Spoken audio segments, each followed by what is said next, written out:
Are you sitting comfortably? Then we'll begin.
November 22nd.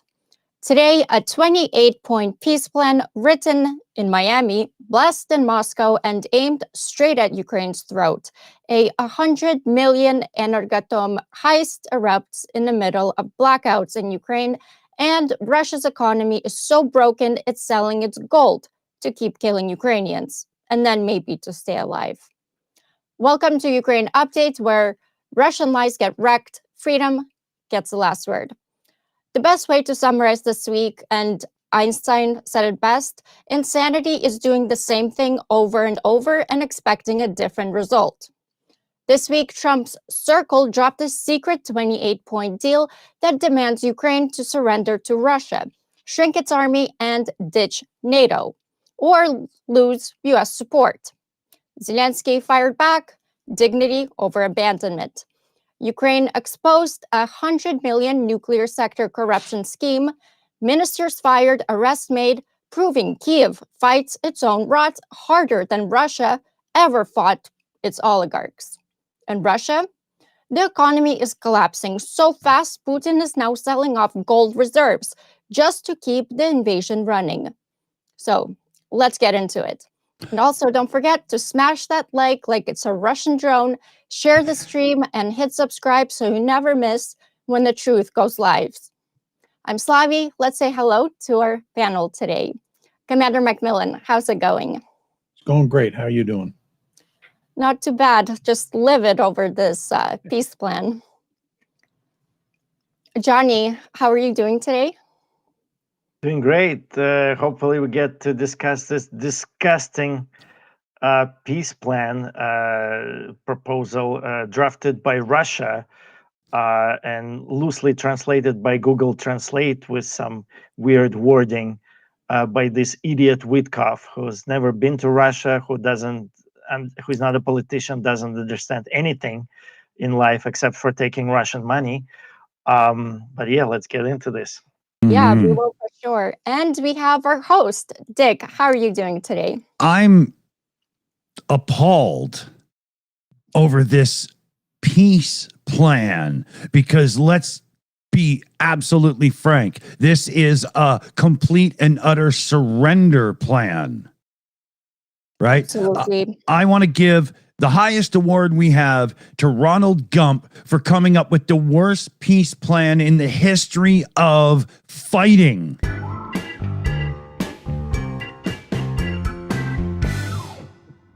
golden cock can only go to the golden leaf man of orange. So where do we start? Yeah, that's a good question. Just before that, I think the headlines got it right. Like Politico saying, Witkoff needs a psychiatrist. I think he needs a Vatnik clinic than a psychiatrist, but he needs help. But yeah, that was one of my most favorite headlines this week. So yeah, how did we get here? The Trump administration leaked a 28-point plan this week that was concocted by Trump's envoy Steve Witkoff and Russian economic fixer-upper Kirill Dmitriev. This capitulation plan, demanding Ukraine cede Donbass and Crimea to Russia, cap its military at 100,000 troops, and abandon NATO aspiration in exchange for vague U.S. security guarantees. But that's the part how they settle on.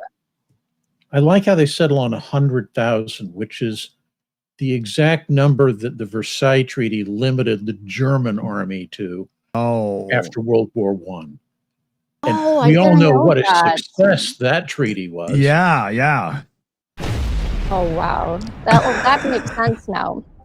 But yeah, it was clearly drafted by the Russians because the way it was written was definitely written in Russian, then translated to English. The way it reads is it was definitely written in Russian. I've seen Chinglish instructions for Chinese electronics that had better English in them. Yeah, I agree. Yeah. And I know exactly what you mean. My summary of this is to paraphrase Monty Python's Wizzo Chocolate Factory sketch, which is plucked morning fresh from Putin's commode, flown by supersonic transport to D.C., where it was spread on Trump's morning breakfast toast.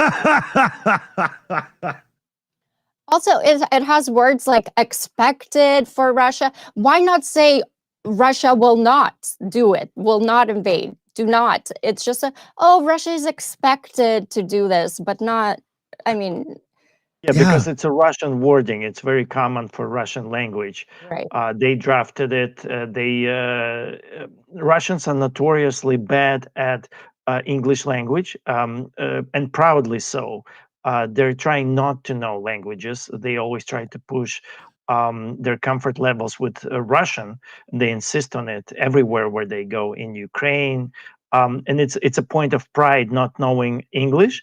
And this is like so typical, like Slavia understands, because Slavia, you speak Russian, right? A little bit. Yeah.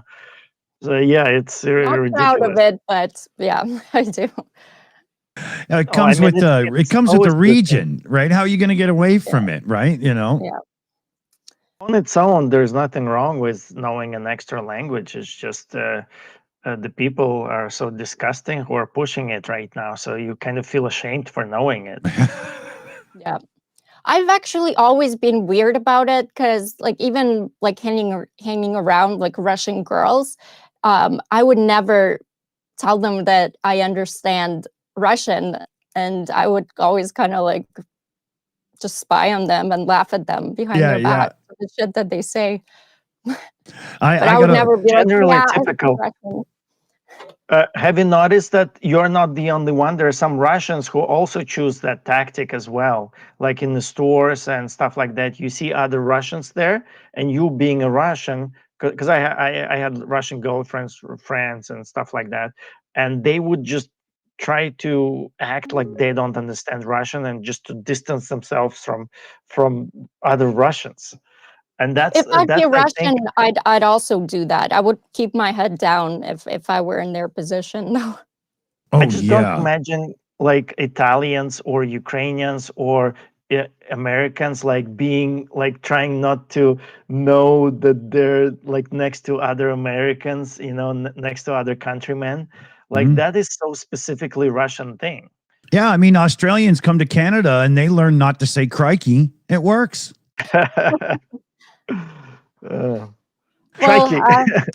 Getting back to this I don't even know what to call it, but yeah, now Trump has given Zelensky a deadline to Thanksgiving to either accept or United States will pull out from giving Ukraine intelligence sharing and I guess aid transfers, because now Europe is paying for the military stuff. So I'm not sure what else, but it seems like Zelensky and Ukraine is very, very upset about it. So it's not, that's what I wanted to actually ask Commander Macmillan.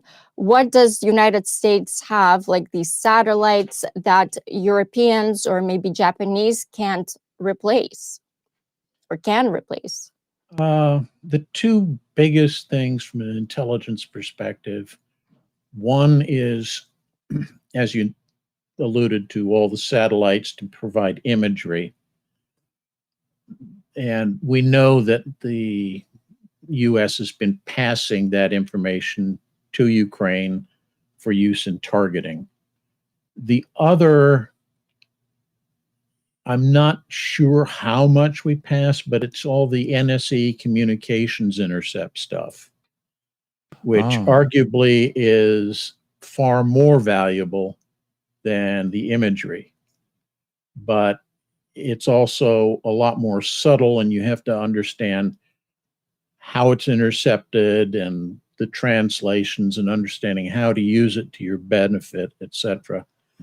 I'm not positive how much of that information we're passing to the Ukrainians. But that, if it's done right, that gives you a great deal of insight into future plans and operations that their military may be planning. Okay. So it gives you an alert that, yeah, they're going to start pushing an offensive in this sector, so you can move your forces to reinforce the threatened area.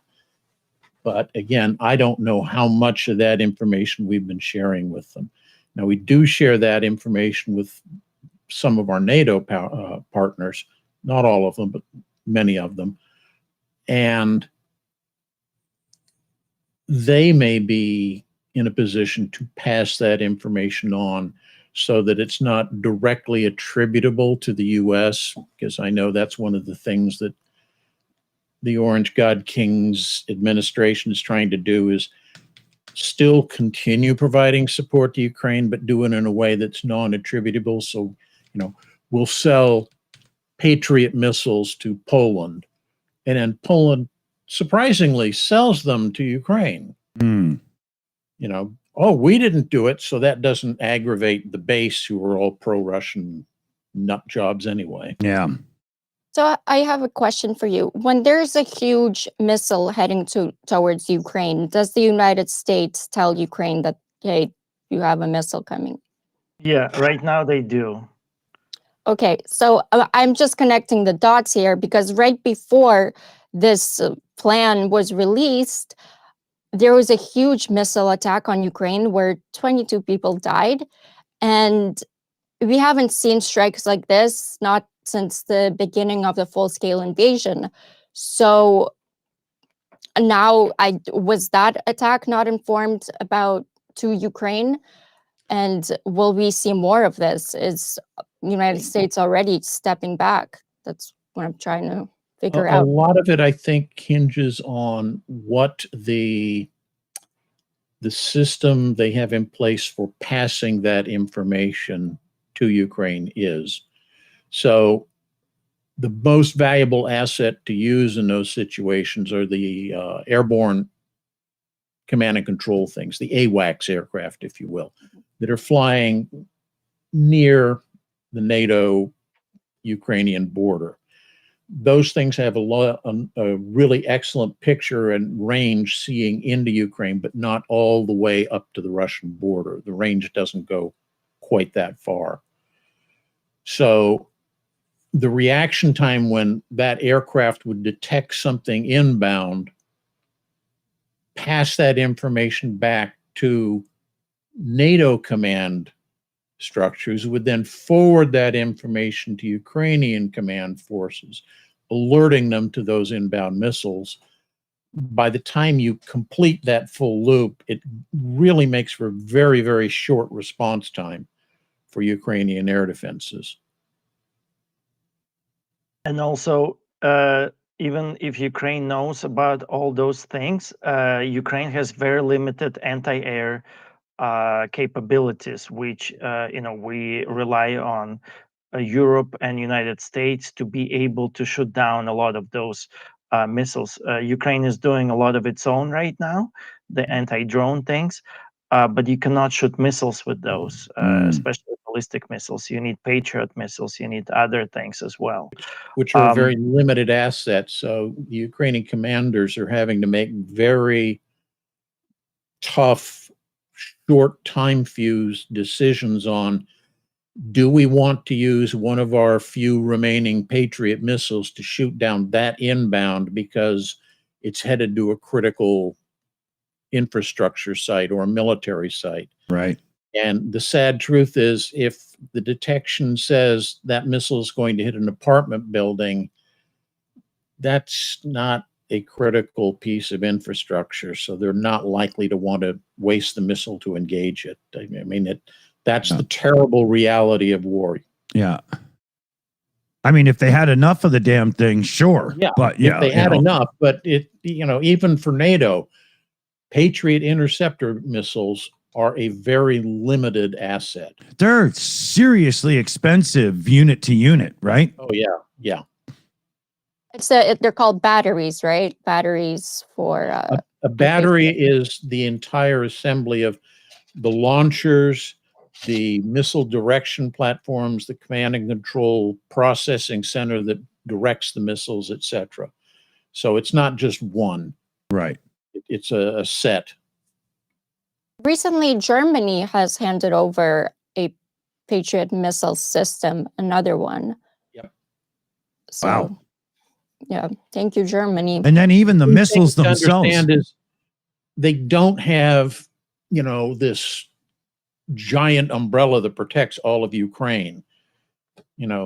Realistically, you place one, say, at Hostomel Airport, and then you draw a circle around that launcher that's maybe 40, 50 miles in radius. That's all that missile system can cover. Oh, wow. Yeah.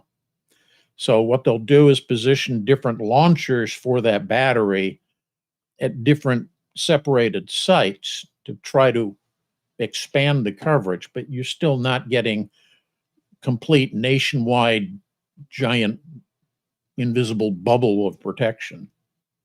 It protects specific locations.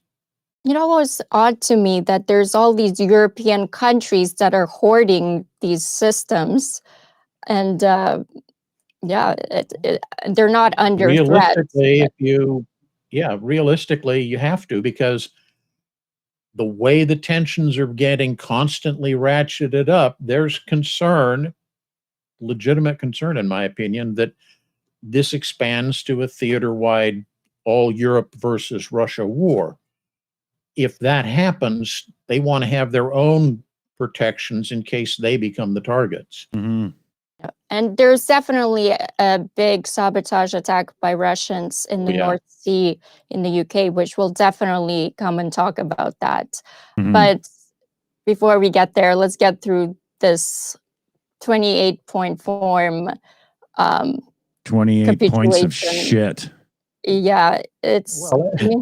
As I was saying in the opening discussion chat thread, I said, do you want to simply have us summarize it as total BS and move on? Or do you really want us to go down every one of the 28 points and say, this is BS, this is BS, this is BS? Well, no, I was reading it in the morning yesterday, and I was like, it's as if a clown wrote it. Oh, wait. Yes, you said everything with that phrase. Yeah. And also, I don't feel like you need like 28 points. Like it seems to be padded to give it some more weight. There's like 5 or 6 points that Russia really needs. And that's what this whole document is all about. Everything else is like non-substantial, nothing. Like number 1 point, it's called Ukraine's sovereignty will be confirmed. Like, what does that mean? You know, like it's nothing. It doesn't mean anything. Like that's a one of the 28 points. Ukraine's sovereignty will be confirmed. Does that mean anything? There No. has been new stuff added to this, and a lot of it is Trump will be the new head of like peace. Also, the frozen Russian assets will basically go to a Russia-US fund that US will control. I don't think Russians agreed to this. And plus on top of that, the Europeans have to pay 100 billion to go to that fund. It's the most ridiculous thing. What? And 50% will go to United States. Yeah. So basically, it says I wonder who US. put that bullet in there. Holy, the grift continues. Oh yeah. Jesus. So it says US. So it describes US security guarantees, and basically there's nothing there, but it does go into a lot of texts. The first part of that is US will receive compensation for providing guarantees. That's the number 1. And second one, it goes if Ukraine It doesn't invades specify the Russia. guarantees.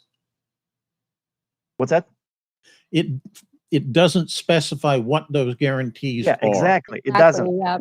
But this is the description. So if Ukraine invades Russia, it will lose the guarantees. So that's second point. And then it says if Russia invades Ukraine, and then in parentheses it says except for a rapid coordinated military response, all global sanctions will be restored. So it's completely different response to if Ukraine invades Russia versus if Russia invades Ukraine. Yeah. So it kind of leaves the door open for Russia to still attack Ukraine, because it says like except for rapid coordinated military response, which Russia can call which is a new name for special military operation. Exactly. That's not like a Russia. war. It's a coordinated rapid response. It's different. Exactly. So, and it says all global sanctions will be restored. So as part of this thing, Russia wants all the sanctions lifted, right? And then so Russia can attack Ukraine according to this, and the sanctions will be restored. Yeah. So we're back to square one. Again, to nothing for summarize it Ukraine beautifully here. would be to simply say Russia gets everything it wants, and who cares what Ukraine wants? Yeah. And then it It's says also kind of like. Oh, go ahead, Johnny. And then it says, if Ukraine unintentionally, this is such a Russian thing to write, if Ukraine unintentionally fires a missile at Moscow or St. Petersburg, the guarantees become invalid. So Russia is known to blow up their own cities. Like before they started the second war with Chechnya, there's a good movie. It's called FSB is Blowing Up Russia. All like half of the Russians have seen it. They don't care. They know that that's what they do. They blow up themselves, and then they start a war. So this is like Russia is already writing a window or a door for them to start attacking Ukraine on the back end of these agreements. Quick shout out here. Who was it in the chat there? I think it was Cordigile there. Where is it? Russian guarantees are worth about as much as toilet paper. But then again, I'm devaluing toilet paper. Definitely. Toilet paper is useful. I want to read Especially an excerpt one from, that has Putin's face on it. Have you seen that? I want to read an excerpt from ISW, the Institute for Study of Warfare's assessment and summary of what the 28-point plan says. They said, The deal requires Ukraine to withdraw from all unoccupied parts of Donetsk and Luhansk oblasts.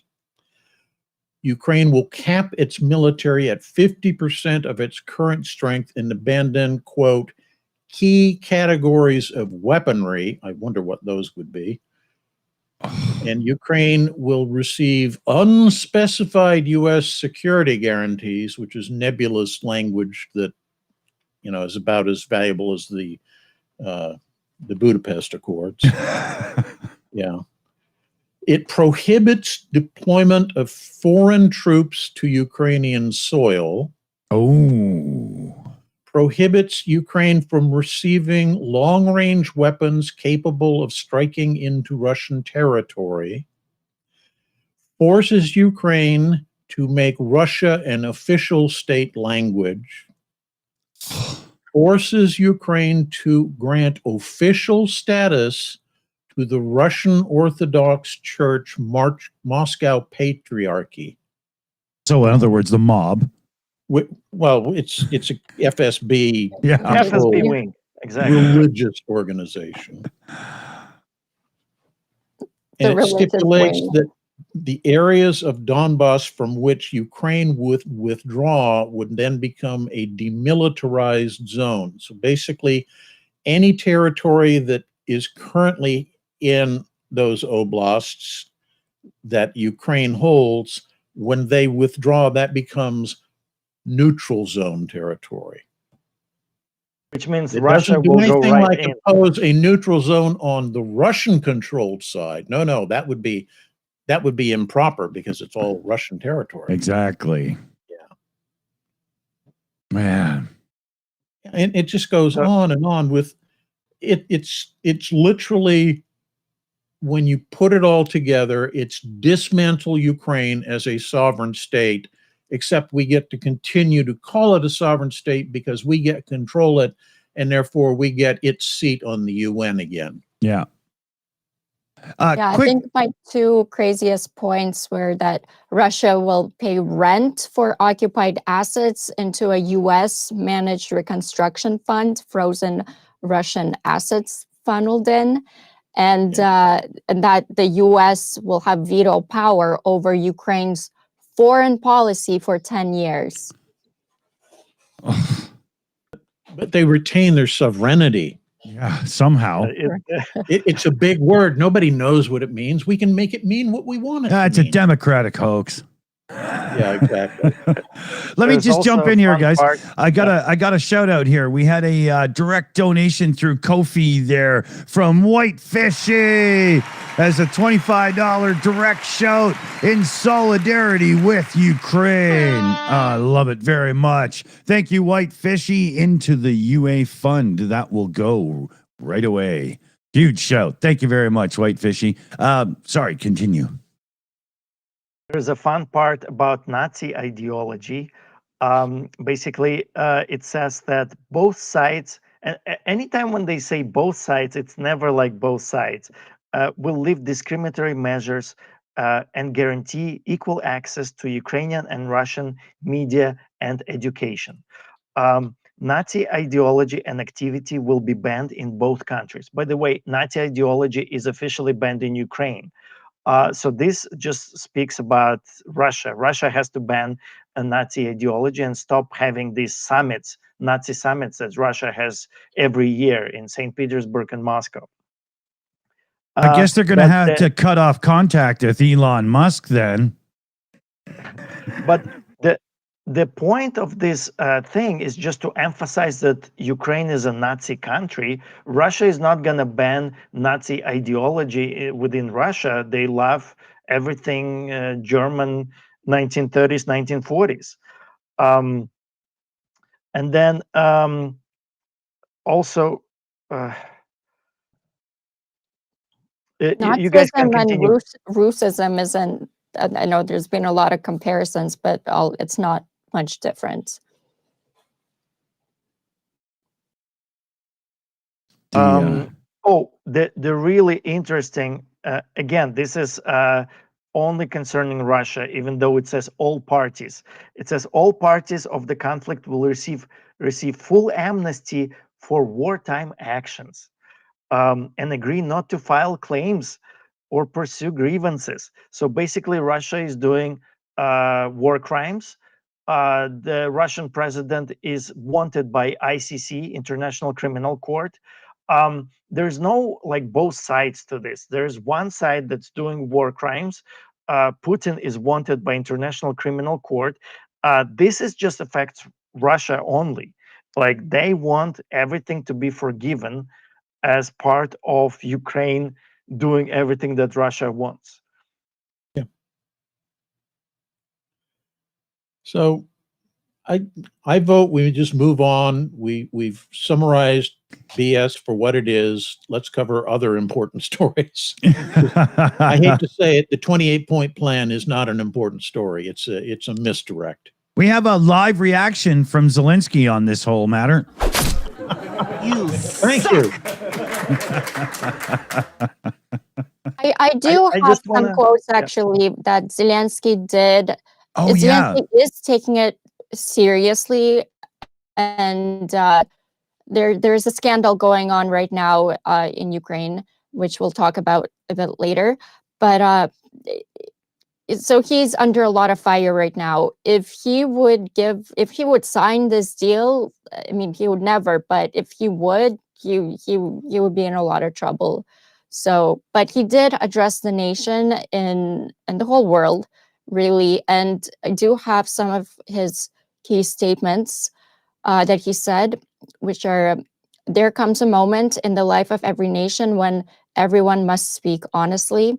This is one of the hardest moments in our history.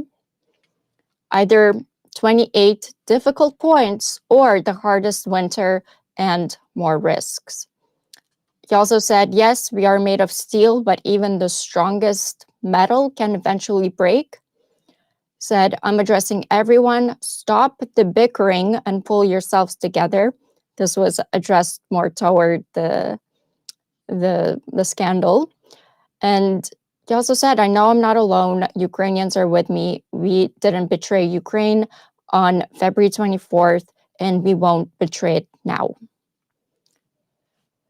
For Zelensky to make this kind of speech, it was probably reminded me of when the invasion happened.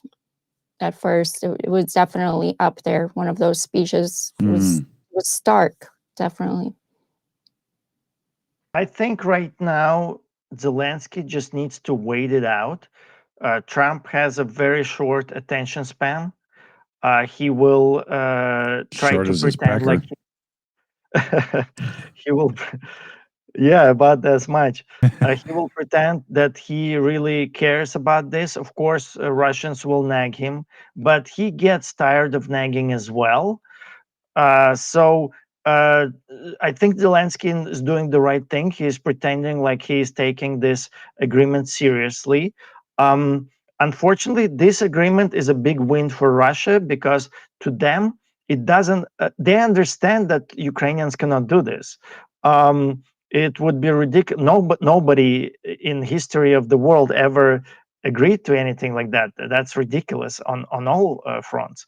Isn't it also true that Zelensky himself can't even say, fine, we'll give up territory? Isn't there like more to it politically in Ukraine than that? He can't legally. It's right. by the law. He can't. It has to go through the Congress and government. I think it's in the law that it's not up to him to even to agree with another country to give up Ukraine's land. Yeah. I don't think anywhere in the world one person can agree to give part of the like Trump cannot give part of United States to Russia, like even if he wants to. It has to be done by some council, Congress. He won't try. Yeah. We'll Trump would. So I think the correct strategy for Zelensky is to wait it out. For Russia, it's a win because they're getting what they want. like Trump said, he will stop intelligence sharing. He will stop aid to Ukraine if Ukraine doesn't sign this. So that's a win for Russia, right? So Ukraine doesn't sign this, Russia wins. Ukraine signed this, Russia wins. So for Russia, it's a win-win. The only strategy left for Ukraine is to kind of like navigate just the waiting game. Pretend like, oh, there's this first, we don't understand what is Ukraine's sovereignty will be confirmed. What is that? Can we talk about that? Just pretend, like drag out time. I think in about one to 2 months, it's all going to be forgotten. Like the minerals deal. The minerals deal with Trump, it was going to be the big thing where after which Ukraine was going to be fully supported. The guarantees, security guarantees. Yeah. The only way for Ukraine to have security guarantees is to sign the mineral deal. Now Trump forgot all about this. And now the only way for Ukraine to have security guarantees is to sign the 28-point peace plan. So we're just going to have to wait it out. Hopefully Trump doesn't do anything. Well, we know he's going to do stupid things, but nothing that's going to jeopardize Ukraine too much. You know what Ukraine needs to do here? This is being funny, but a little bit, just get somebody who's an old world craftsman kind of person to go over with some gold leaf and tools and just say, hey, you want me to dress up the office a bit more for you? And Trump will bend over backwards and give you any damn thing you want. You know? Unfortunately, and I hate to be speculative and talk about this, I think this is tied to Epstein files just about to be released. Yep. 100%. And we did get the information, the emails, and now we know for sure that Putin does in fact have information on Trump. And when that came in, that's when Trump flipped. Again, he became very pro-Russia. The timing, it's aligning perfectly. Absolutely. And now This that we're is- paying attention and talking about this, they flipped the news cycle. They'll have enough time to redact Trump's name from the Epstein files. Yeah. This is not about the international conflict between Ukraine and Russia. This is entirely about domestic politics in the US. He has to keep distracting people from all of his crimes and his ties with Epstein and all the rest of it. Mhm. So coming up with this and making these big claims of, if Ukraine doesn't agree, I'm going to cut all my aid and blah, blah, blah. He's more and more becoming a powerless lame duck because, as we saw back during the Watergate situation with Nixon, once a president becomes mired in major corruption scandal stuff, it's impossible for them to get anything else done because everything is focused around trying to distract people from what's been going on. Did you guys see how he said, quiet piggy? Yeah. He's losing it. Yeah, man. Yeah. I mean, he moved in a whole aircraft carrier group, right? Yeah. He will go to any lengths right now. Doesn't matter. Yeah. And honestly, I think that the higher ups in the GOP are starting to realize he's now become a liability for them. They look at the results of it's not even a midterm, it's like an off-cycle election in November that occurred, and how disastrous those results were for the GOP. And they're saying, yeah, going into November next year, if things aren't fixed, we're not even going to exist as a party. So I think they're trying to figure out how to sideline him. Trying to get rid of him may be very problematic because his cabinet, they're not going to do anything against him. They all owe their existence to him. So the 25th Amendment isn't going to occur. But they're trying to figure out some way to shove him in the background so his taint doesn't spill over onto all the other GOP candidates running in next November.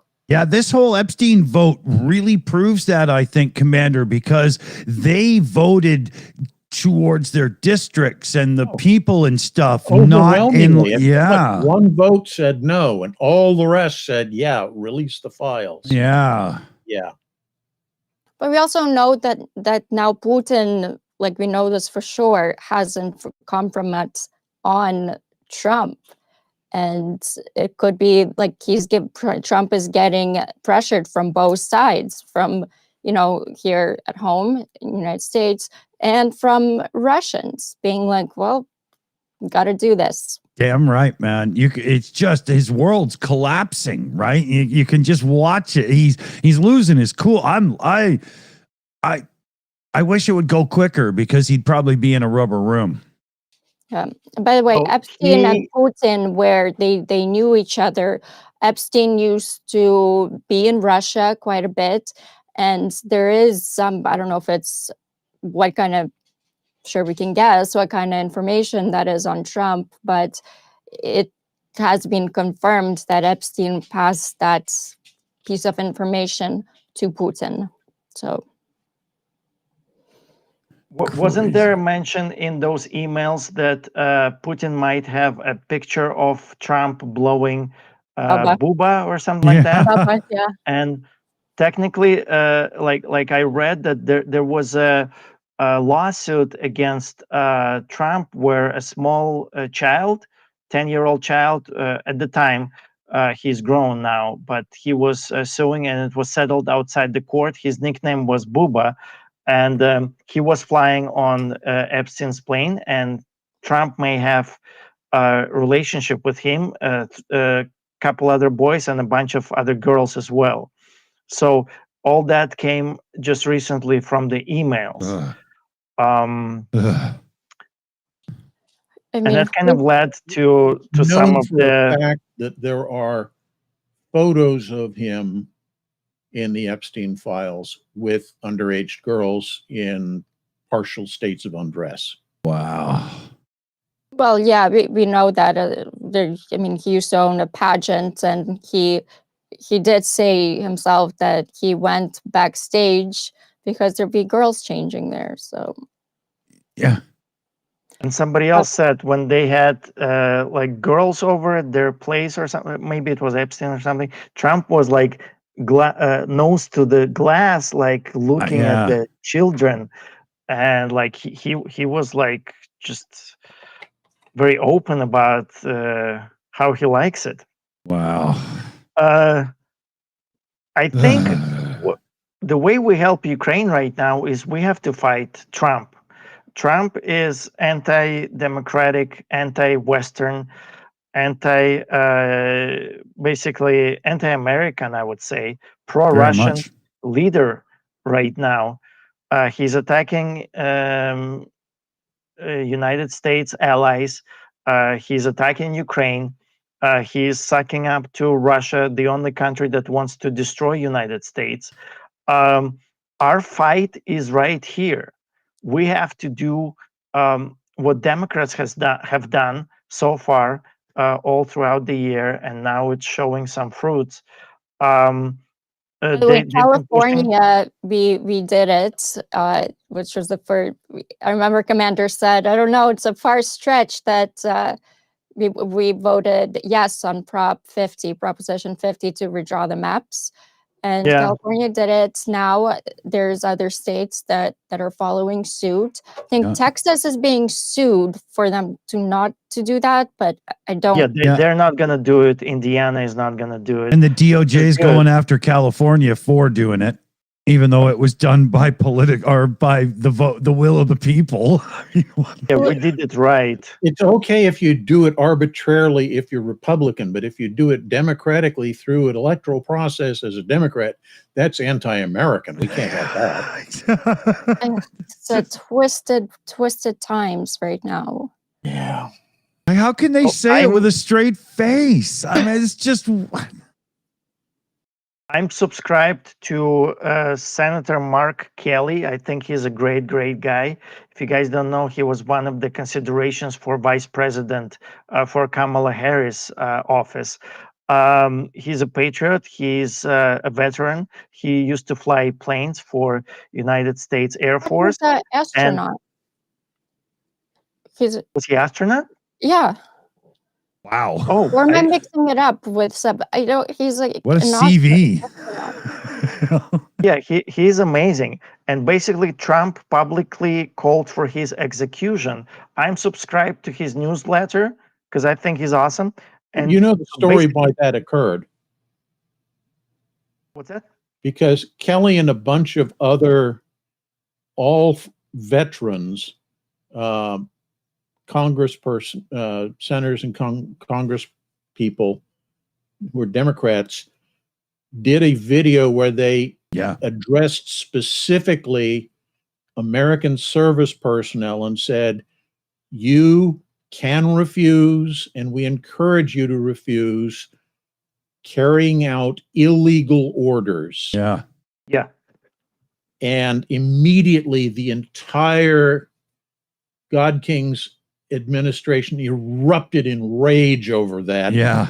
Calling for all of them, they're traitors, they should be killed, they should be hung publicly, et cetera, because that cuts to the heart of the authoritarian message, which is we have a stranglehold on all power in the country. Yeah. We own the military. We can have them used against you. And if these guys are saying you don't have to follow the orders if they're illegal, that threatens that whole aspect of their power. Yeah. Commander this is McMillan, actually correct. We do have a question for you on this topic. And what's going to take for the military to remove Trump? Sniper? Yeah. The issue here is that unlike a number of other countries, the United States Constitution does not give the military a specific assignment of removing a government which is illegal. You see that in a number of other constitutions. The one I'm most familiar with, having lived there for several years, is Turkey. The Turkish constitution tasks the Turkish military as protectors of the Turkish Republic, and if a civilian elected government, in the estimation of the military, is posing a direct threat to the safety and survival of the nation, they have a duty to overthrow that civilian government, seize power, and within 1 year, hold free elections to bring in another freely elected civilian government. Wow. They've done that several times. The U.S. does not have a clause like that in our Constitution. The sole aspect that comes close to it is when you swear your oath of enlistment or service as a commissioned officer, you swear to protect the Constitution against all enemies, foreign and domestic. But that's very vague in its wording. Yeah. I mean, technically, if you want to take that at true face value, Donald Trump himself is an enemy of the American Constitution right now. 100%. I agree with you, but I know the issue there is who makes the determination. Exactly. And that's the difference between, say, the Turkish Constitution and the American one. In the Turkish Constitution, basically their equivalent of the Joint Chiefs of Staff have the right and the duty to make that determination. Right. We don't have that. So, Major or Colonel so-and-so deciding, yeah, I've decided Trump is a domestic enemy and I'm going to stage a coup. He's not covered. That's an illegal activity because he has not received direction from an appointed authority to take that action. So it's a very strange, nebulous zone. Yeah, that's like swampland in Florida, man. Yeah, no kidding. And the one thing I think just about any other military officer worry about is if the U.S. military, without having that clause in the Constitution unilaterally takes action to remove an elected government, we're setting the stage for that to occur time and time again. And we move away from what used to be the peaceful transition of government from one party to another to the only legitimate way, legitimate being, the future viewpoint. The only way to remove or unseat a government is through violence. Right. It sets that as a precedent. We definitely do not want to go down that street. Yeah, because we don't want something like January 6th to, never mind. But January 6th is, it's private citizens being mobilized by extremists and such. That was never anything even resembling a legal move. No, exactly. Funny how many of them look military with all their outfits, though. Mule Team 6, yeah. Where were we there? Yeah. Great questions coming in. There's another question for Commander McMillan, that the problem with the last U.S. security guarantees assurances was that Congress never voted to confirm them. Yes and no. The big issue wasn't so much that Congress did not ratify the Budapest Accord agreement, although that's part of the issue. I'm not downplaying that as an important aspect of it. But the big issue was that it never specified what those security guarantees were. So, assuming it had been ratified and Russia then violates the agreement and invades Ukraine, U.S. can look at the invasion and say, yep, well, we're going to honor our security guarantees by issuing a strongly worded statement against it. Yeah. And well, at this point, that would be a welcome change. Wouldn't it, though? But a strongly worded statement. Yeah, but the problem is, if you're going to have some sort of mutual defense treaty, NATO being an example, you need to specify what kind of guarantees you're expecting. NATO does that. It's a bit nebulous, but it still specifies that an attack on one is an attack on all, and all other members should come to the aid of a member whose security has been violated. It doesn't specify, how much, with what. Yeah, it doesn't say Portugal must send 1 division's worth of troops and Spain a division and a half. It just says you must contribute to their defense. It can be monetarily. Nothing in Article 5 says you have to send forces. It can be monetary, it can be aid in kind, it can be troops, what have you. But at least it specifies that you're expected to provide something concrete. Security guarantees in the Budapest Accords was so nebulous that literally a document would have been all that was required to fulfill that guarantee. This reminds me, Keith Kellogg is quitting. We don't know if he's being pushed out or quitting. Huh. Yeah, he's stepping down in January. And this also came out a couple of days ago, that while this plan came afloat to capitulate basically for Ukraine, and that's when he announced that he's stepping down. It sounds like that him and crazy fucking Witkoff we're heading, but what is it called? Heading. Button heads. Yeah, butting heads. Thank you.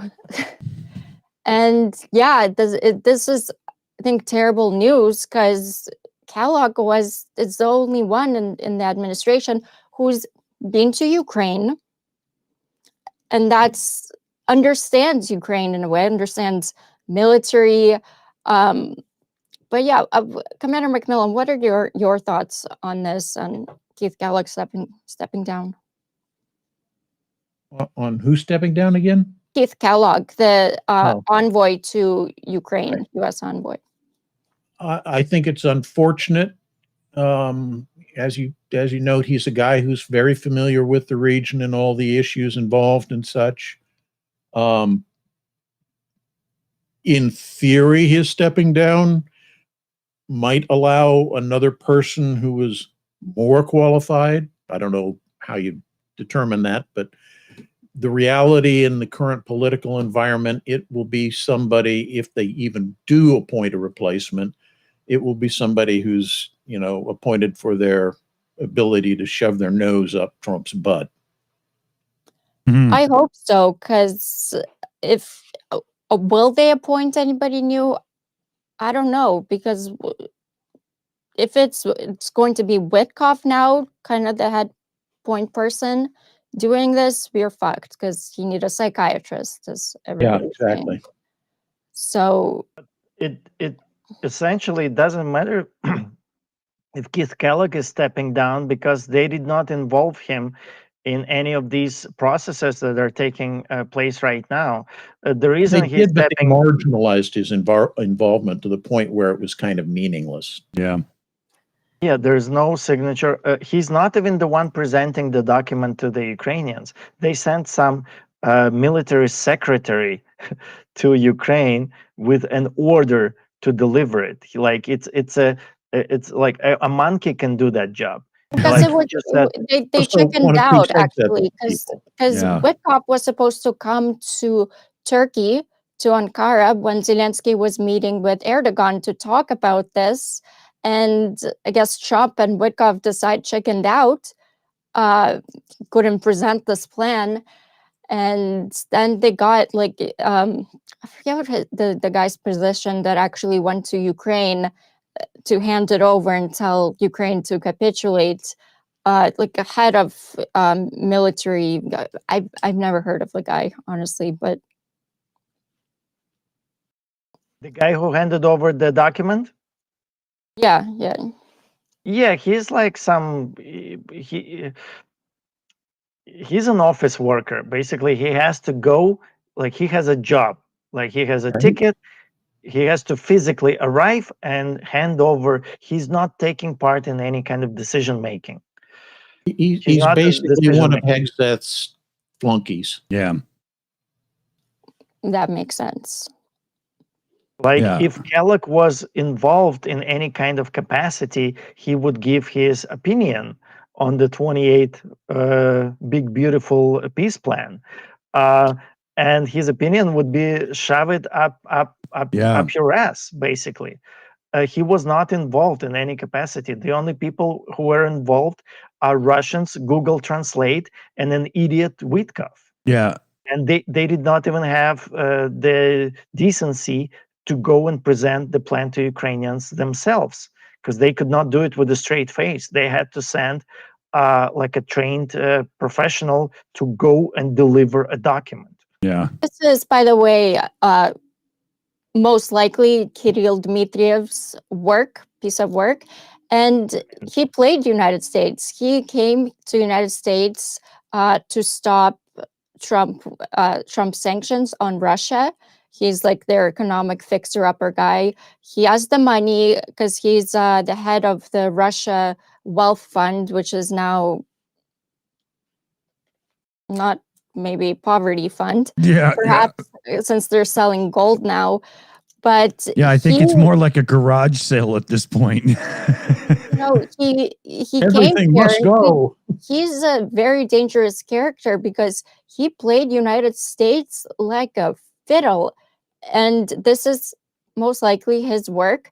There's been a quick on X where Witkoff commented really quick, like, whose work is this? And he said, K, which is probably Kirill Dmitriev. And yeah, the United States has been played like a fiddle. Yeah. Witkoff was like probably just read over it. He was like, yeah, looks great, obviously. Trump's gonna love this. He's gonna be making money off of it, and frozen Russian assets. He's gonna be in control of everything. The head of peace, and yeah, it was the most ridiculous. And of course, then Trump most likely didn't read it. Not he would care, because he loves it. So this was very, and I hate to say it, this was done very in an incredible way. How Kirill Dmitriev came here and played United States and did this.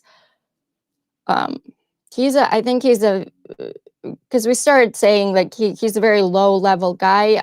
I think he's a very dangerous player at this point. Seems like there's a definite high possibility. He did something that actually Lavrov probably couldn't do it, because Lavrov failed to stop the sanctions. Yeah. So now we have Witkov and now Kirill Dmitriev, who are not diplomats, which, look at the plan. You clearly see, like, they know nothing about foreign policy. And now you have like two guys in finance. Well, one's in real estate, one's in finance. Yeah. Basically concocting the future. Yeah. Two guys that are like one tube of lube away from a hand job. Great. Yeah. You know, but the American is so ridiculously dumb. That's Kirill Dmitriev played him like a fiddle. I mean, if Trump wants to make a deal, Russia will make a deal. Like, what is a better deal maker than somebody who's stuck in a corner, like Russia is, with a crumbling economy, with a gold fund depleted, which, you know, they just started selling gold for the first time in history since the beginning of this war, and they already went through 57% of it. Right, so they had 405 tons of gold. Right now, they're down to 232 tons. So they're bleeding. Yeah. That's the best person or entity to make a deal with, right? Somebody who is desperate, you know. So Trump being a great deal maker and not having a moral compass or a backbone or human decency. He only sees dollar signs and ability to make the best possible deal. Yeah. Russia will make the best possible deal for you. Ukraine doesn't have to make this outrageous deals because Ukraine is winning on the battlefield. Ukraine is in the right. Ukraine is defending its own territory. Ukraine is not doing any war crimes. Ukraine is not headed by Putin, who is wanted by International Criminal Court. Yeah. So, yeah, I mean, if all you care about is making a deal, I would deal with Russia. So when you say, when Slavi says that Kirill Dmitriev played Trump or played United States, he just played into what Trump already is and already wants. It's the easiest way to deal with them. Right. He doesn't have a bad backbone. He doesn't have a moral compass. He doesn't have. Did you see human decency? Well, that's why he wrote in that money, that the frozen assets, all that ridiculous stuff, that Trump would get it and he would control it. That was the exact part that Trump was like, "Love it, let's do it." You want to see you want to see it just happened. You want to see how bad Trump is for shooting his mouth off, but then face to face with somebody, being a proper little coward and, you know, and whatnot. Just go and watch Zoran Mamdani in the Oval Office, and you'll see Trump go from calling him a communist and blah, blah, to saying, "Oh, it's okay, buddy. You can call me a fascist." You know? I saw that clip. It was cringe, because that exact video, they also asked about Ukraine, and Mamdani's face was like ridiculous. And they did ask Mamdani, like, you can call me a fascist, because he was like, "Do you still think that Trump is a fascist?" Yeah. He was like, "Yeah." Yeah. Yeah. By the way, what is Mamdani's stance on Ukraine? I'm not Do sure, you guys actually. He's a mayor. I don't think he really talks about foreign policy. I think he I just don't purposely trust- keeps out of that. Yeah. I don't trust people who purposely keep out of it. Right. It's a political minefield. So from his perspective, he's elected not on any issue associated with Ukraine. So if he doesn't speak to Ukraine, it's the safe move for him. He's very like pro-Palestine. That's like his whole movement, and a lot of people from that movement, they are like very aggressive when people talk about Ukraine, because the Palestine, Gaza, that's all that matters. You know, nothing else matters. This is like very. Yeah. But you get this whole community thing going in the social media circles, and you know, people that are into this support area, you all start to know each other, and it becomes a very community thing, and you know, It's very odd. I would get like so many comments that I'll be talking about Ukraine and my posts, and people be like, "Yeah, but what about how many kids died in Gaza every day?" Yeah, I get that as well. yeah. And I'm like, both are bad. I mean, one bad thing doesn't make another bad thing okay. I mean, we can agree to fight evil on different fronts. Like, you don't have to make it one against each other. By the way, that's what Russia does. Russia is saying like, oh, look, these Ukraine supporters, they don't care about Gaza. Right. That's what this is. That's all driven by that, you know, that side of social media that's not very healthy. Right. But they don't need to go to a Ukraine video and post, what about Gaza, Palestine, or anything. There's no need of it, because you just go on to the next video that you want to watch. That there's a certain group, some of them driven by hate, some of them just because they're thumb warriors, some because they're propaganda filled whatevers. But you know, and I can't stand it when people do that, to be honest, because why? There's already lots of people talking about lots of issues. You can't expect the whole world to just on one, you know, like what? Yeah. Miami's in a weird situation because there are sizable both Jewish and Arab slant Muslim populations within his area of interest. And for those populations, that is a key central issue. Even though he has no influence on what's done in that issue, those populations want to hear what your opinion is, and so he's forced to address it. Ukraine, on the other hand, is not a big issue for him because there's not a huge Russian slant Ukrainian population that has demanded that issue be put front and center. Let's don't forget, Russia is fueling, or did, with money and stuff, the whole movement, like pro-Palestine movement. That's not to say that I'm against that, but it's been ridiculous of everything that came out from that movement specifically.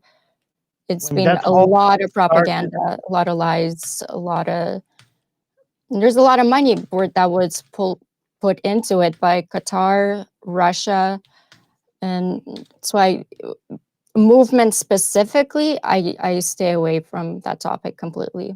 Yeah. So when that whole thing started with Palestine and Israel, Russia was ecstatic because I said that's how we win.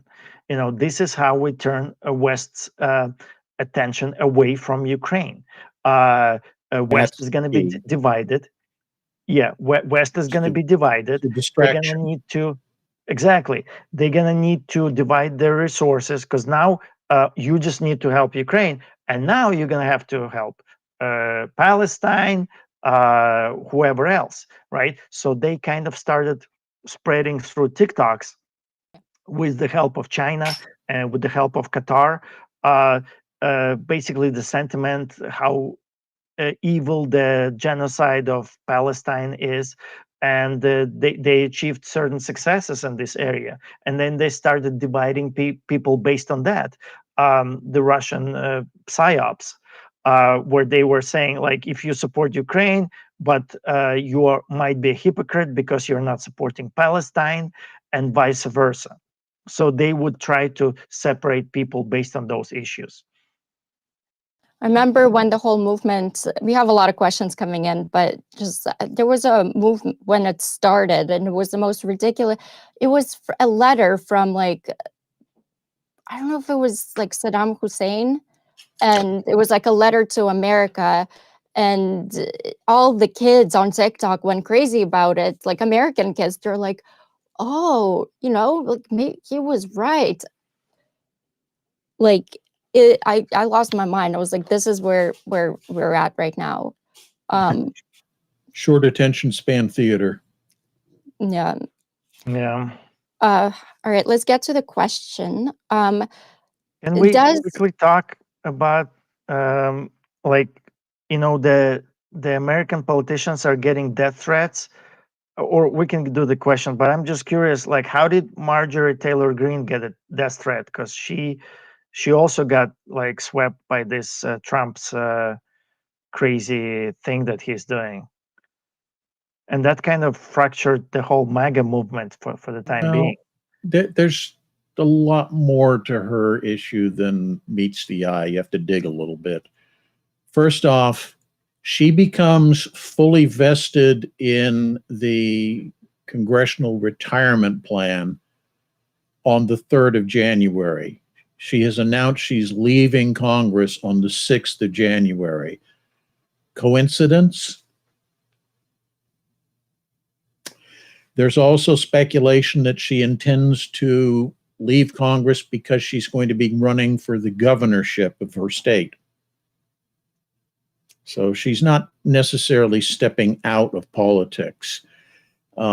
She was kind of, I think, pissed off because she did so much legwork in the campaign for Trump. She expected a cabinet position. And when she didn't get one, she started voicing sour grapes, which turned the great orange one against her. So now she's having to, exit stage left before he can utterly destroy her. I think that's kind of what's going on here. But what did she do I just exactly? don't trust her, like her act of, being all righteous now. I still think there's a lot more to it.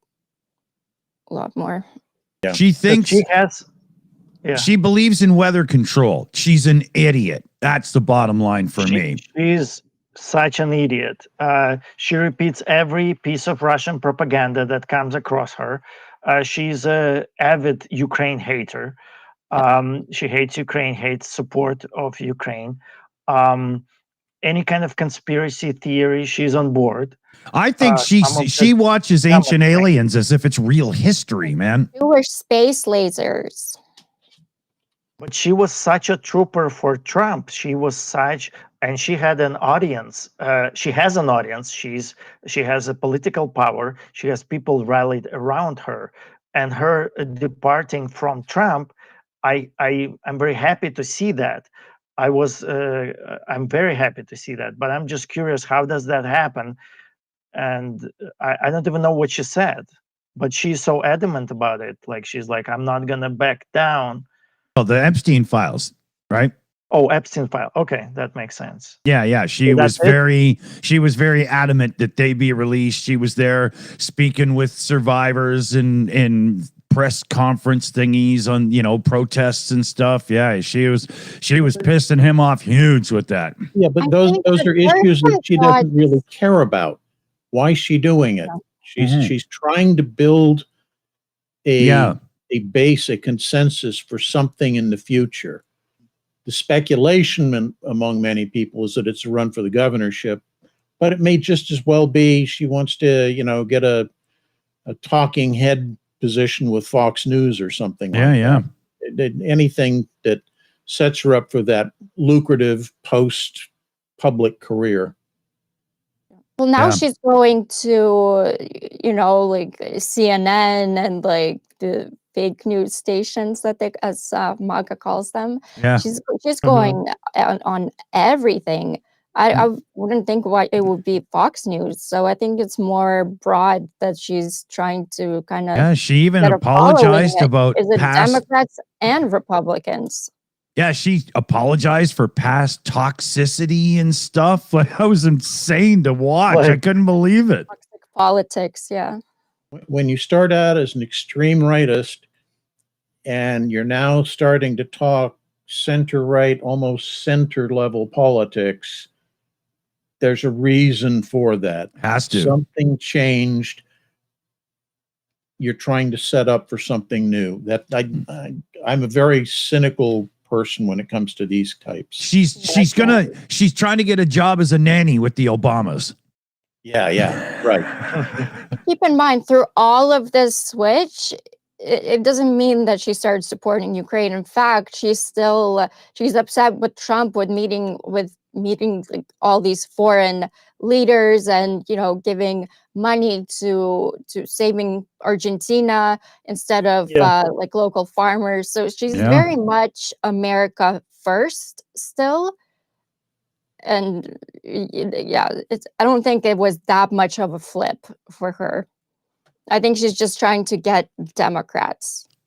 Like that's her. I think we should keep emphasizing that helping Ukraine is America first, because it's good for the wallet, it's good for United States economy, it's good for our allies, for the world as a whole, for the health of our planet. It's such a crazy idea that Russia has instilled in some of these megas, that helping our allies by actually like investing in our military industrial complex, which has been thriving ever since Russia has attacked Ukraine, that is somehow against United States interest.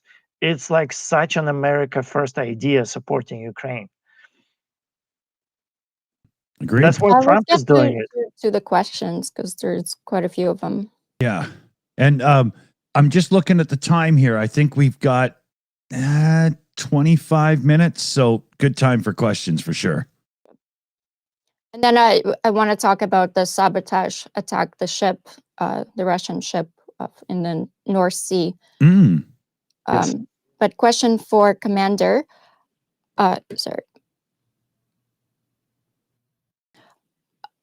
Does the British and others not provide intelligence to Ukraine?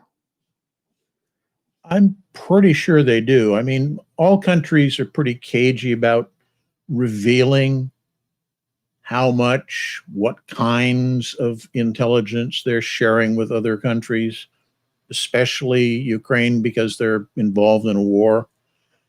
But I'm pretty positive most of the major European powers are sharing significant amount of intelligence information with Ukraine.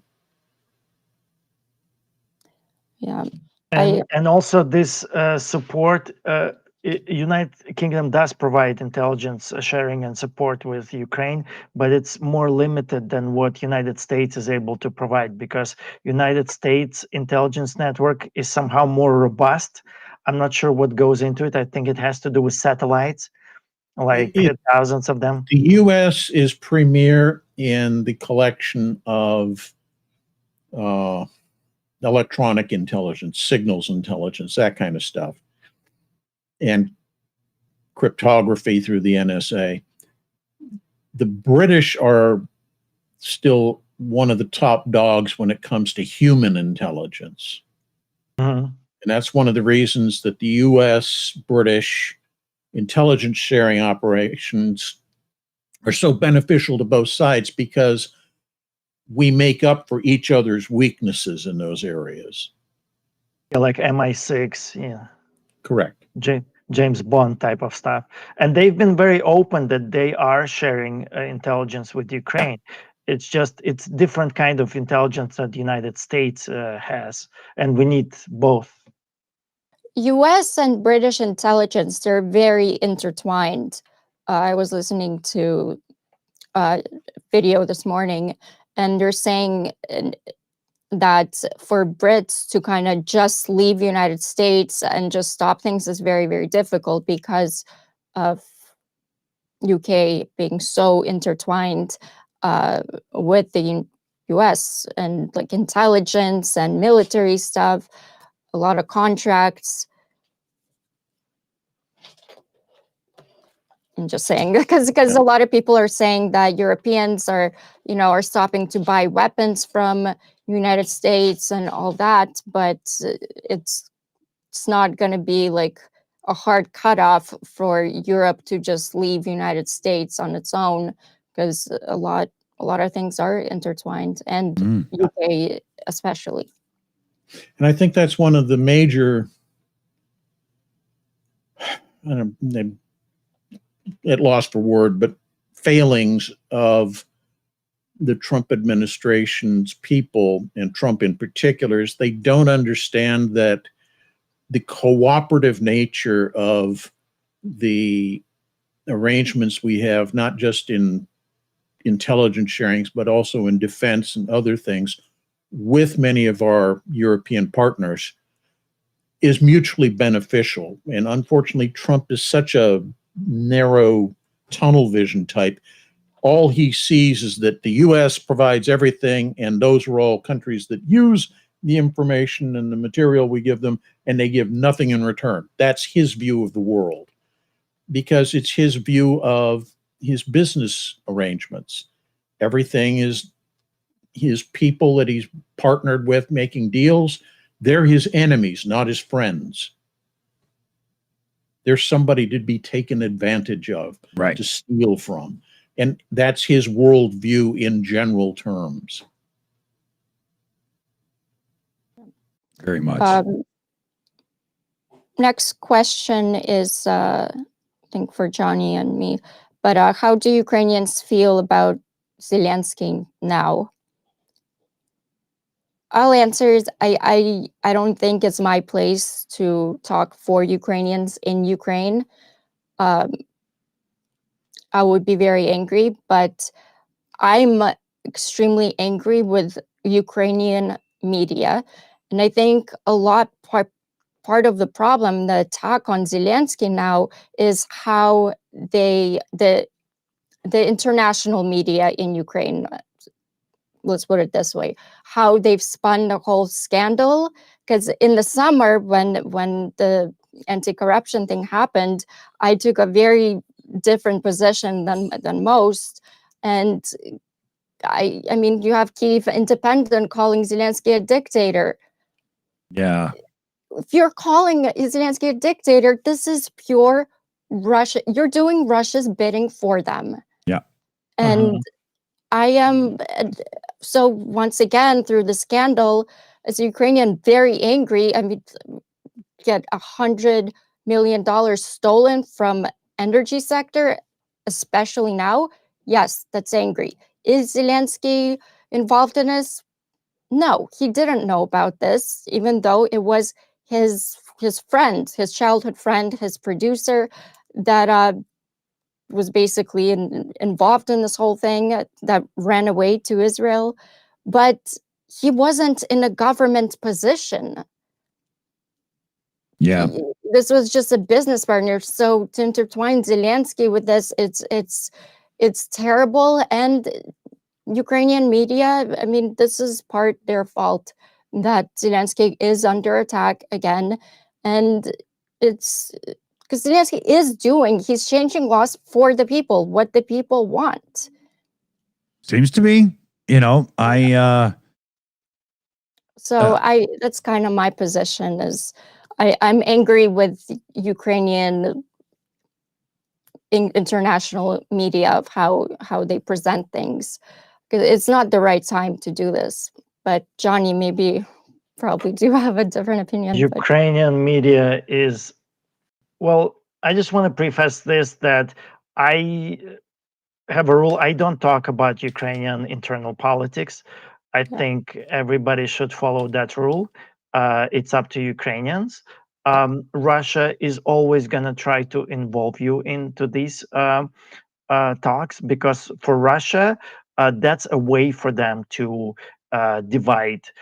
That's a way for them to get into your head, to relinquish support of Ukraine. They always try to make it about the personality. They try to make it about, if, let's say, Zelensky is a crappy person, then don't send aid to Ukraine. For them, it's a simple connection.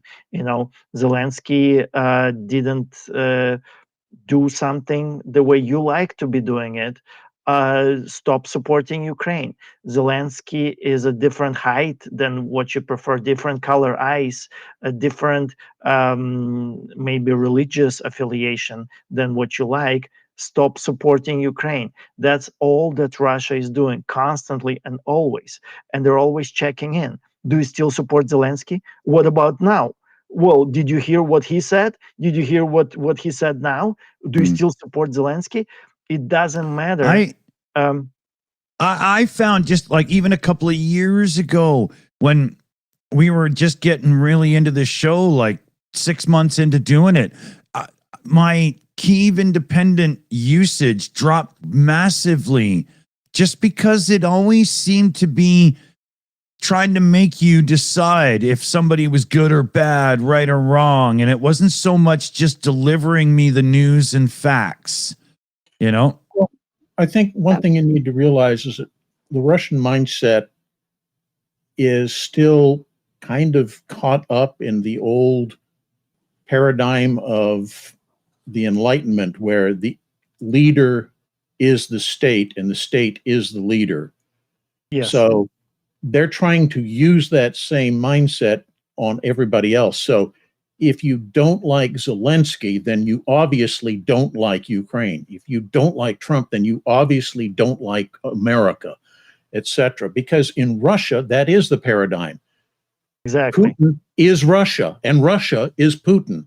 It's a synonymous view of the political structure. Russians have said it, that Russia is Putin, and Putin has said it. I am Russia. Russians do agree. That's how they think. That's part of their mentality, and they're trying to impose their mentality onto the rest of people. It works to a certain degree because we are there. All these tactics are emotional, but it's the same thing as with. I don't know if it's a good example. Stop me. But sometimes people say, don't believe the science of evolution because Darwin was like married to his cousin or something. Like he had a low personal like moral standards. That's why the whole science of evolution is wrong.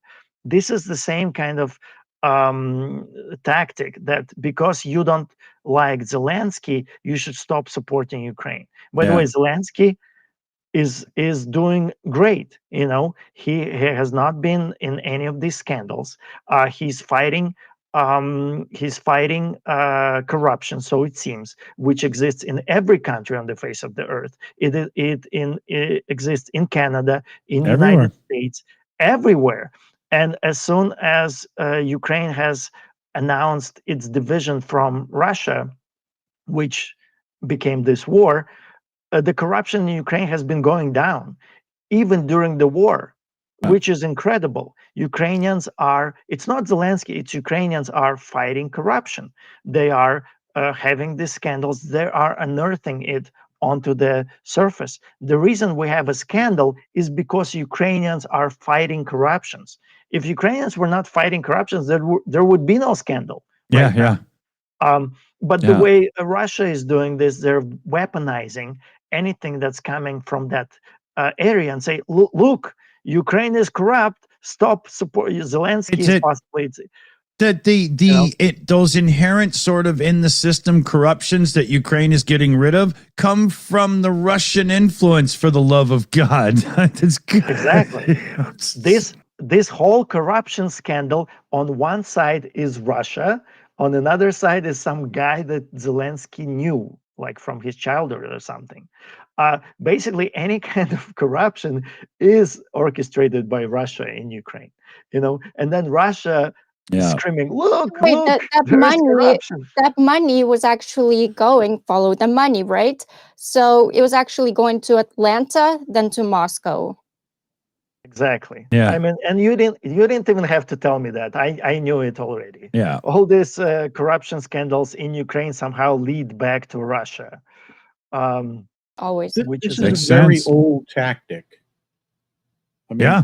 the British used it against the Indian nationalist movement by trying to point out, Gandhi was doing certain things. He had extramarital affairs, or he was investing or taking money from the funds and investing it for himself personally, and etc. It's a way you undermine the credibility and the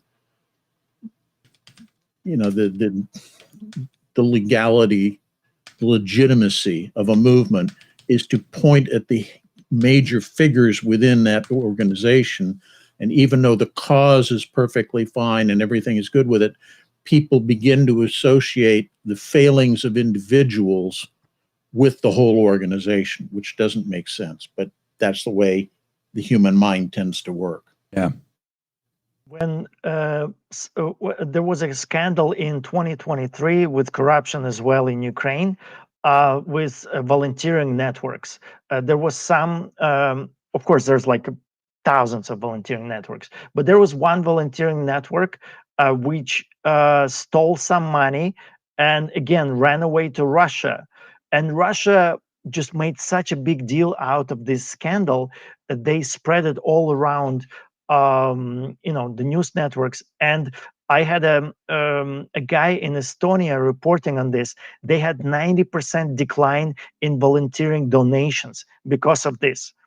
So Wow. that's how Russia manipulates this information. And then it became really hard. You still have to get donations. You still have to send trucks and cars to Ukraine, collect money for drones and medical equipment, Everything. whatever, everything. And it became really, really hard. And that's how Russia wins. Russia unearths these pieces of information, and then it asks you, do you support Ukraine now? Do you support now? What about now? They're still in the wrong. Ukraine is still in the right. You still want to support Ukraine, even though there are things like this that are happening everywhere. Yeah. I think for Ukraine, Zelensky is the best person internationally in terms of foreign policy to be doing this. There is no one better that could do what he did and what he's doing. Maybe internal politics, sure, but from the outside looking in, I think if Zelensky would step down, which, by the way, in the point plan, it says that Zelensky has to step down in 100 days. Yeah. And I think if he would step Nothing down, about elections in Russia. Ukraine would lose a lot of support because Zelensky, like him or not, the world that does support Ukraine, they support Zelensky. Yeah. And that's what I think Ukrainian international media, that in English, what they don't understand. If you're gonna lose support if you're gonna keep doing this. Internally, sure, rip him apart, do your thing. But when you're saying this to the people that do everything to give you aid and rip him apart, because for many, like even girls, he's a hero. He's like this. It's just such a crazy story, and a lot of women support him. They like him. He has charisma, the way he speaks, everything. It just, there's literally no one better to do. He's iconic. He's a legend. So if he goes, Ukraine will lose a lot of support. Yeah, I agree. Well, I totally agree. Legally, he cannot go. Everything is done in Ukraine. Ukraine is a country of laws. And right now, the elections are governed by election laws in Ukraine during the martial time. So he has to stay on. He doesn't have a choice. And who really wants his job? Like the job that he has, that's like the hardest job in the world right now. I don't envy Zelensky at all. Like usually people want to grow up to become a president. Like who wants to call Trump and say, "Oh, Mr. Orange Face, we love your plan is so courageous, Yeah. your courageous Oh, Vance. effort. Vance for one. Yeah, your courageous plan of 28 things, how you're gonna get 50% of 100 billion that Europe is gonna Yeah. provide. We just applauding, and we're just figuring out the last like, who wants this job? That's incredible, what he's doing. Yeah, yeah. I have a Definitely. next question that's sort of similar to me, but who put out the rumor that Umerov inserted the amnesty to cover his crimes? So let me explain. So in this plan, it says that Russia would get full amnesty for its crimes. That means they would get away scot-free. There would be absolutely zero repercussions. And rumor has it that it was actually Umerov that's, that put it in there, was his doing. The Wow. person that I saw spreading that was this MAGA journalist in Ukraine that, for some strange reason, I like what he's trying to do. He's trying to kind of bridge MAGA right-wing people with Ukraine and kind of culturally wise and stuff. And I respect that part, what he does, but also what he's reporting about Zelensky, and he's trying to take down Zelensky and all the things of how Zelensky talks to Trump, like very MAGA points. So it's that guy from what I know. I don't know internally, but it's this journalist that's a lot of people, follow him. So Yeah. I just Maybe, there's yeah. we got what's sec. We got a dude in the chat who's playing the the other side of the argument. And he said, I hope he's kidding, but he said, I just found out that Zelensky was an actor. What kind of country would hire an actor to be their president? Like, fuck me, man. Have you ever heard of Ronald Reagan? Holy fuck. well, you know what, Trump, if you love Trump so much, this person, he was in entertainment business. He was a showman. Yeah. And I mean, Trump comes from the real reason Trump has this reputation as this ultra businessman comes from his damn TV show. Yep. Yeah. It was so interesting what his producer, the guy that basically made his persona, what he has to say now. And he was like, God, I'm so sorry. I created this monster. Yeah. It's very interesting. But I mean, America even had the governor. Come on. Yeah.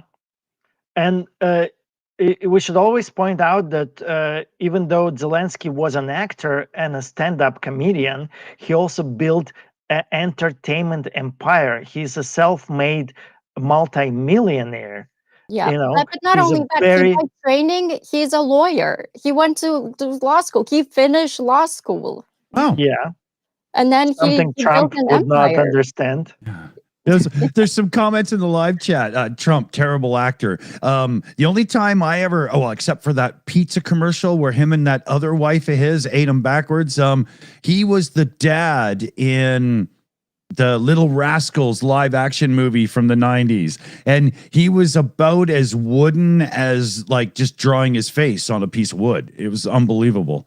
He was also in Home Alone as himself. Really? I don't Yeah. remember that.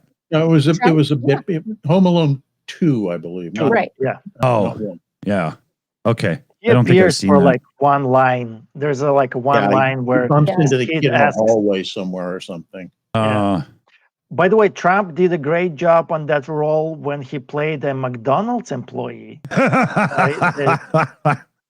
The elation on his fat orange face, like he was really enjoying I being useful. French fries. yeah. He was useful for the first time in his useless life. he learned the magic of his favorite fillet of fish. Oh, they put fish in here? That's crazy. It's a fish-like substance. Yeah, I mean, catfish it's is fish. more honest, you know? I did research on that. It's an actual fish that they Yeah. catch off the coast of Australia. They import like tons of this actual fish, and you can see a picture of the fish. It's kind of ugly looking, but it's very tasty and it's an actual fish. Which Yeah, is, you're not wrong. It is actually fish. I'm shocked because that stuff that they call chicken is clearly tofu. But you know, right. Substance. anyway, yeah. Let's enough about McTrumpland. No, McDonald's. That's what it's called. Right, right. Remember when Trump used to have steaks? Failed business, but yeah, Trump steaks. That's funny. Yeah, the guy can't sell a steak worth of shit, but he can sure order himself a filet o fish combo. He had like a liquor, like a Trump vodka. I mean, he had everything, and he failed at every. Failed everything except for some idiots from MAGA movement who made him rich. Yeah, That's crazy. Well, Russia. What's Russia's doing? yeah. Oh, did you guys hear that Trump's son, he said, that was a little while ago, they never relied on United States financing for their golf courses because anytime they needed funding, they would get Russian money. And it was on demand. Anytime they needed money, Russian beneficiaries would step in and take care of business. Mm. So This was happening from the 80s when he was on the 80s, exactly. Yeah. So and the whole thing with like Deutsche Bank. Time warning here. We've got about 5 minutes and then we're into wrap-ups. Oh, okay. What should we do? 2 more questions for Commander Your McMillan, call. or should we talk about the sabotage attack? Your call. Sabotage. Yeah, yeah. Yeah. Sabotage. Listen, all y'all, it's a sabotage. So there was a I'm Russian gonna get into the song right now. Russian spy ship in the North Sea, in British waters. That was, I guess it has lasers to scan for underwater underwater cables that it was going for. Then a British jet flies over to see what the Russian spy ship is doing. And what the ship did was that they had the laser and they put the laser into the jet, basically. Oh, Very dangerous. Very dangerous. Maybe Commander McMillan, you can talk about that. Yeah, one. that's like an act of war, basically. Yeah. They've had incidents with this problem near many major airports where people go out and buy lasers and then shine them on planes.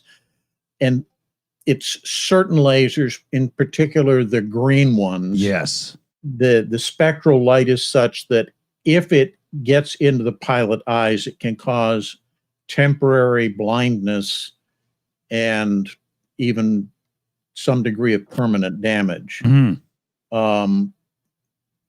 So it's an issue, and I think in the Russian fishing ship, not spy ship, they would never do anything like that.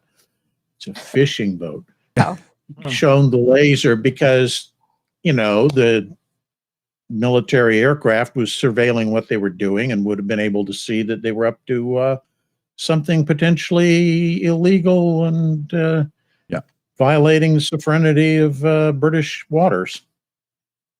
Yep. It's actually a spy ship. It's not necessarily a fishing ship, and it has double. It has two missions. In the peacetime, it just gathers like regular intelligence, and in the wartime, it's supposed to assist with sabotage, like Slavi said. So it's a warship, and it's doing warlike things. We used to have those routinely following us around when we were on deployment. And they were always, their argument was, no, we're a fishing ship. We're not a spy ship. We're not following the U.S. Navy around spying on what they're doing. We're just fishing. And you'd go, they're like, we're in the middle of the Indian Ocean. There's no fish in this area to catch. You do fishing in coastal waters where the fish are, not out here in the middle of nowhere. Yeah. Oh, no, you're fishing, honest. We're fishing with grenades. Yeah. Well, apparently what it was doing, it was scanning the bottom of the ocean for the cables to Trying to fuck with find where the them. cables are. Yeah. And then they send their submarines down there and they tap into the cables, and that's how they get intelligence information. Russia has been very, against the UK. Their propaganda shows have been, probably the same language as how they talk about Ukraine. Brits are enemy number 2 right now. Sorry, what do they call them? The Saxons? It's really Anglo-Saxons. Anglo-Saxons. Yeah, that's what Russian But propaganda likes to they call them. encompass everyone. They encompass United States in it as well. So Trump thinks he can be friends with Russia. They spew like United States hating propaganda daily. How they're gonna destroy all of the Anglo-Saxon world? How it's an enemy of Russia. Mm. Sorry. No, that's very true. So the origins of all this lie back in the Middle Ages when the Anglo-Saxons migrated from the continent to the British Isles.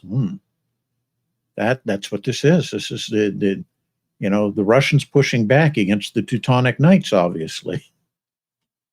Something like that. It's as stupid as Russian propaganda can be. Yes. But it works, and some people repeat this shit. This is very dangerous because Russia is getting more and more ruthless, and it may lead to a point where somebody may die from, Russian sabotage attacks from this. Mhm. So this is escalating to, and Russia is desperate. When they're desperate, I think they're more dangerous. They become more ruthless. And Russian economy, everything, it's Oh yeah. it's dire situation. But It's crashing like Trump's approval ratings. oh yeah, that's actually a good poll maybe for next time. What's crashing down faster, Trump's approval or Russian economy? I like that. Let us know in the chat. Yes, coming at you next week, fellow babies. So we should get ourselves into wrap-up mode. There's a certain somebody in the house here that's getting a little anxious for my time to be focused on him a bit more. Slavi, do you want to take us around, do the honors and stuff? Sure. Commander McMillan, any final thoughts? Not really. I think that the situation on the front lines is kind of stable right now. We're seeing a lot of activity where the Russians are kind of trying to solidify their positions around Pokrovsk. But I think we're kind of stalled operationally until the freeze sets in and you can start resuming major operations.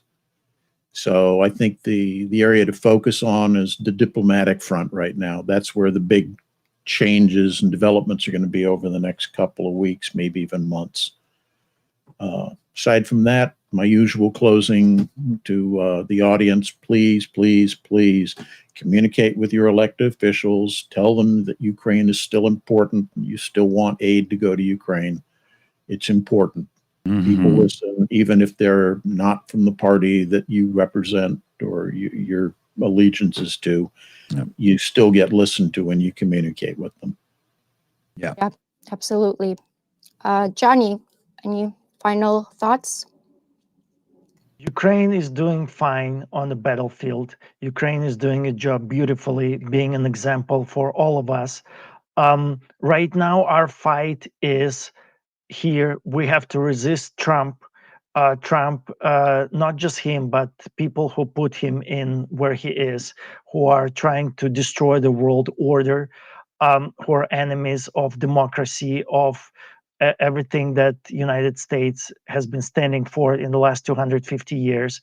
Let's do what the Democrats have been doing since the beginning of the year, which leads to fracturing of the MAGA movement with Marjorie Taylor Greene departing, with Trump's rating going down, It's going to take all of our effort, and that's how we help Ukraine.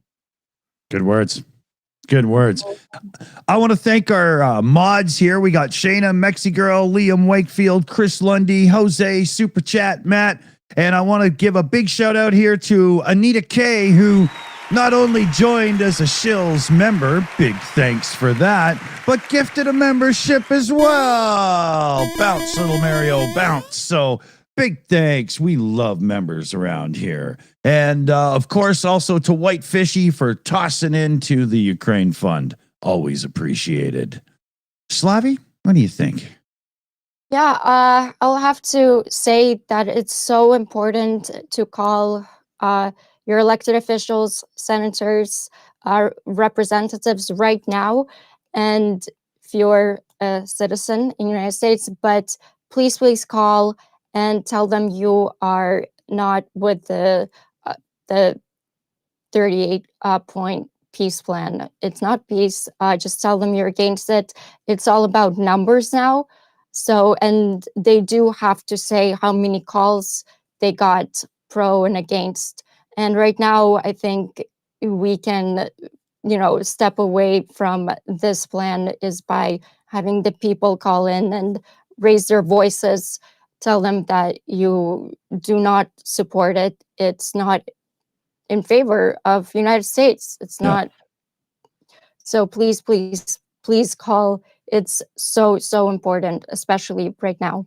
Yeah. And I know there's a lot of things happening here, excuse me, domestically in United States, a lot of problems, but this is a big problem as well. And it takes just a couple of minutes. You don't have to convince them. All you do is just say that you're against this plan and just a short voicemail, and that's it. And they have to count. So it's all about numbers right now.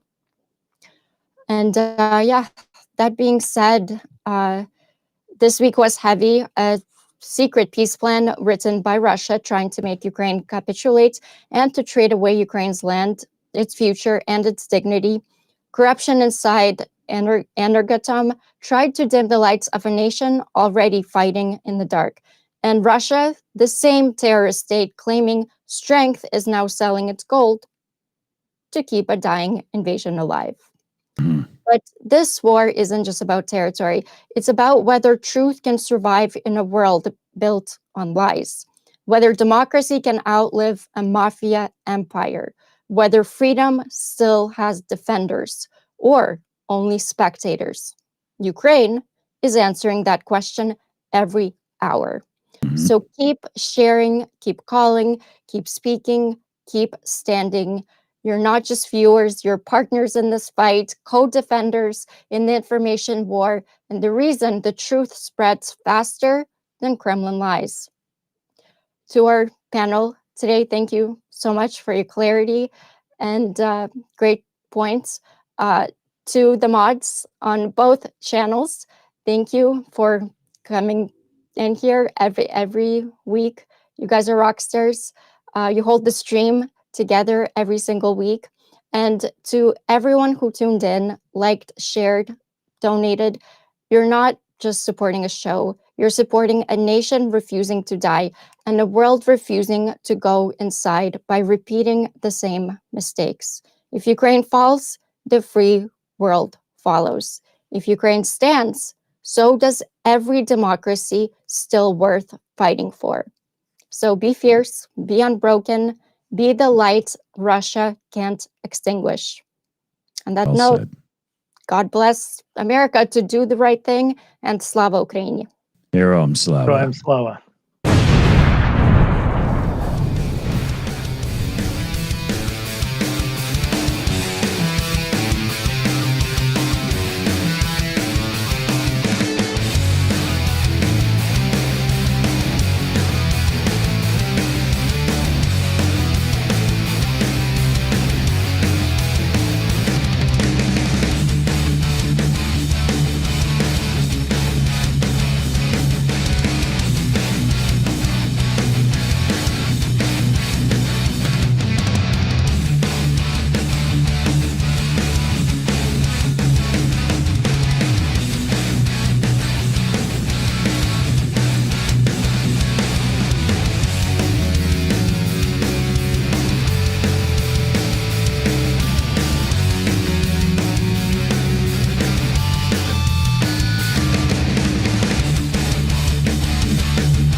It's over.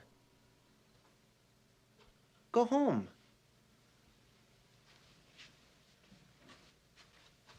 Go.